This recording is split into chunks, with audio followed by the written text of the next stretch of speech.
প্রিয় দর্শক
কাঠি কাবাব মানে এটা মুরগির কাঠি কাবাব শুনেছি বিফের কাঠি কাবাব শুনেছি কিন্তু চিংড়ি দিয়ে কাঠি কাবাব আমার কখনো ট্রাই করা হয়নি তো আজকে আমি শিখে নিব আপনার কাছ থেকে কি কি লাগবে তৈরি করতে খুবই অল্প উপকরণ লাগছে আমি এখানে 250 গ্রাম নিয়েছি চিংড়ি মাছ এবং টক দই আছে আদার গুঁড়া আছে লেবু আছে লবণ আছে আর রসুন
মাছ আমরা তো খুব বেশি মশলা ইউজ করতে পারবো না, আর হচ্ছে বিফে তো একটু বেশি মশলা লাগে। হ্যাঁ, তো সেক্ষেত্রে একটু বেশি দিল, আর যেটা হচ্ছে চিকেন আছে, চিকেনে একটু কম দিলেও হবে। আচ্ছা, সমস্যা নেই। প্রিয় দর্শক, আপনারা দেখছেন এক্সপার্ট শেফ স্টুডিও। সময় হয়ে গেল ছোট্ট একটি বিরতির পর আবার দেখা হচ্ছে। আশা করছি কোথাও যাবেন না, সাথেই থাকবেন।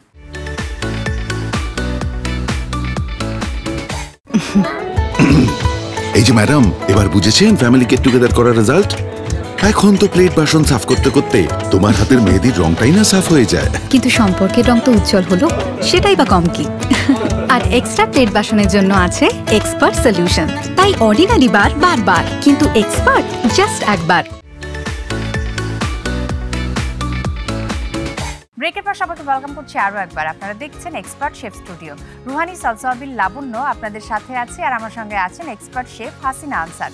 চলুন দেখে নিই আমাদের রেসিপি কত দূর এগোলো। গাথা হয়ে গিয়েছে, এখন আমরা ফ্রাই চলে যাব। তেলটা কিন্তু গরম হয়ে গিয়েছে, আমরা মিডিয়াম লো হিটে ভাজবো। দেখতে কিন্তু এখনই খুব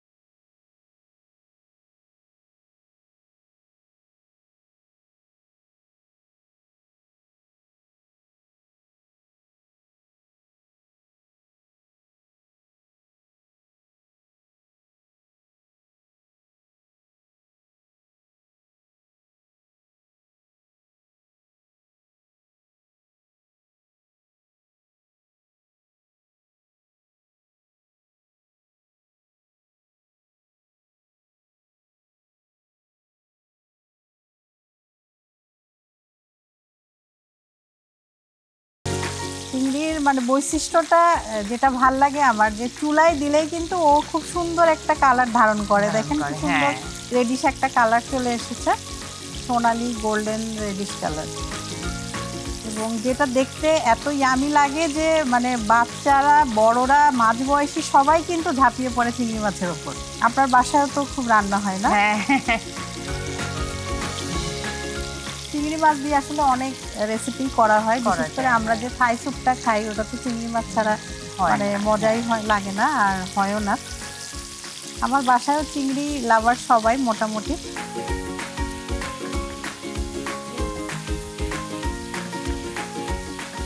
আবার খাবার শুধু রান্না করলেই হবে না, মানে রান্নার পরের যে বিষয়টা আছে ফ্রিজ আপ করা, যে আমরা অনেক সময় মনে করি যে এখন শীতকাল বা আমার রুমে এসি চলছে, খাবারটা আমি কুক করেছি রেখে দিই, নষ্ট হবে না। এই ধারণা কিন্তু একদম ভুল।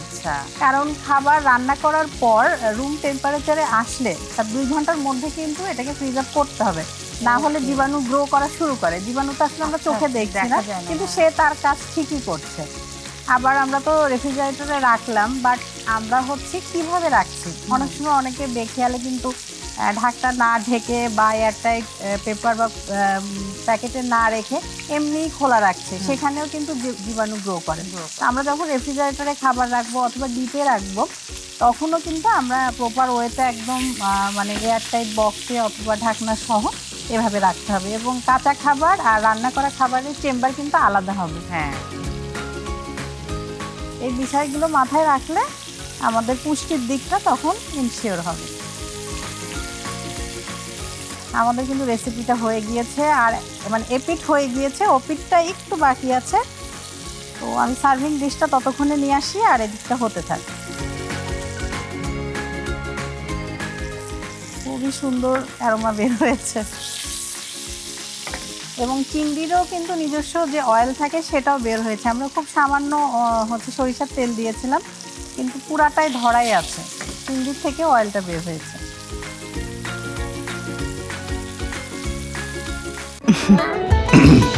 এই যে ম্যাডাম, এবার বুঝেছেন ফ্যামিলি গেট টুগেদার করার রেজাল্ট? এখন তো প্লেট বাসন সাফ করতে করতে তোমার হাতের মেহেদির রংটাই না সাফ হয়ে যায়। কিন্তু সম্পর্কের রং তো উজ্জ্বল হলো, সেটাই বা কম কি। আর এক্সট্রা প্লেট বাসনের জন্য আছে এক্সপার্ট সলিউশন। তাই অর্ডিনারি বার বারবার, কিন্তু এক্সপার্ট জাস্ট একবার। এই যে আপু, আমরা একটা মানে আইটেম রাখলাম কাবাব, তো কাবাবের সাথে আমরা সাইড ডিশ হিসেবে কি কি রাখতে পারি? যেহেতু আমি চিংড়ি মাছ করেছি, মানে আমাদের মাথায় রাখতে হবে আমাদের খাবারের মেনুতে আসলে কি আছে। যদি বিফ থাকে তো টক দইয়ের একটা ব্যবহার রাখতে হবে। ফ্রেশ যেই ফ্রুটগুলো আছে সেটা দিয়ে আমরা ফ্রুট চাট করতে পারি, অথবা হচ্ছে সবজির সালাদ রাখতে পারি, বোরহানি রাখতে পারি, লাবাং রাখতে পারি, আর টক দই দিয়ে তো যে কোনো একটা হচ্ছে করতেই পারি সালাদ অথবা ফ্রুট চাট। আর যেহেতু আজকে আমি চিংড়ি মাছটা করেছি তো সেই জন্য আমি এখানে ফ্রুট চাট রেখেছি, যে সব ধরনের ফলও খাওয়া যাবে এবং পাশাপাশি পুষ্টিটাও পাবো এবং হেলদিও হবে। আচ্ছা,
রেসিপিটি আমাকে শেখানোর জন্য।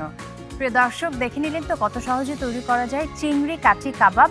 আশা করছি এই রেসিপিটি আপনাদের পছন্দ হয়েছে। তাহলে চলুন আপনাদের সুবিধার্থে আরও একবার দেখিয়ে দিচ্ছি প্রস্তুত প্রণালী।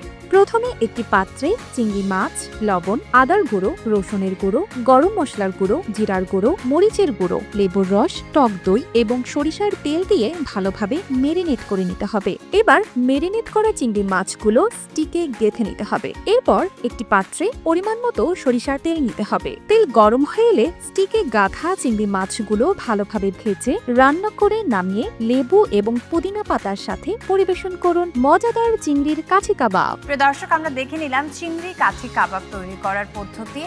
আপু, আপনি বলেছেন যে ফ্রুট দিয়ে একটা আইটেম দেখাবেন, ফ্রুট চাট দেখাবেন এর সাথে, তাই না? তো ফ্রুট চাট দেখার আগে একটা ছোট ব্রেক থেকে ঘুরে আসি। প্রিয় দর্শক, আপনারা দেখছেন এক্সপার্ট শেফ স্টুডিও। সময় হয়ে গেল ছোট্ট একটি বিরতির পর আবার দেখা হচ্ছে। আশা করছি কোথাও যাবেন না, সাথেই থাকবেন।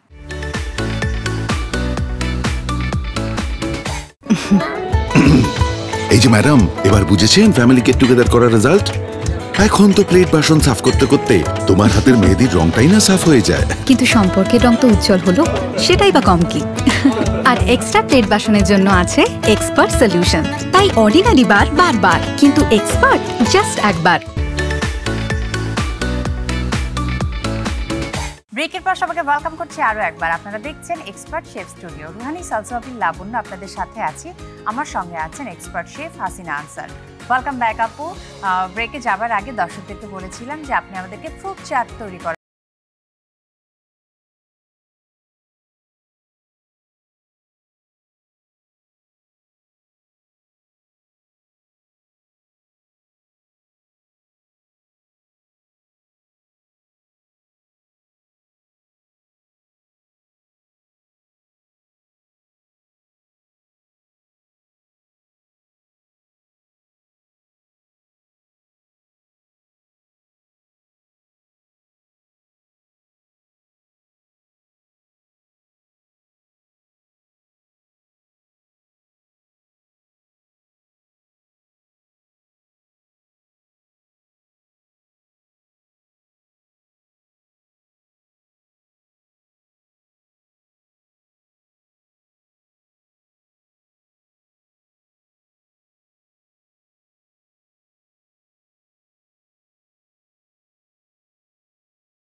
ধন্যবাদ এবং এক্সপার্টকে ধন্যবাদ।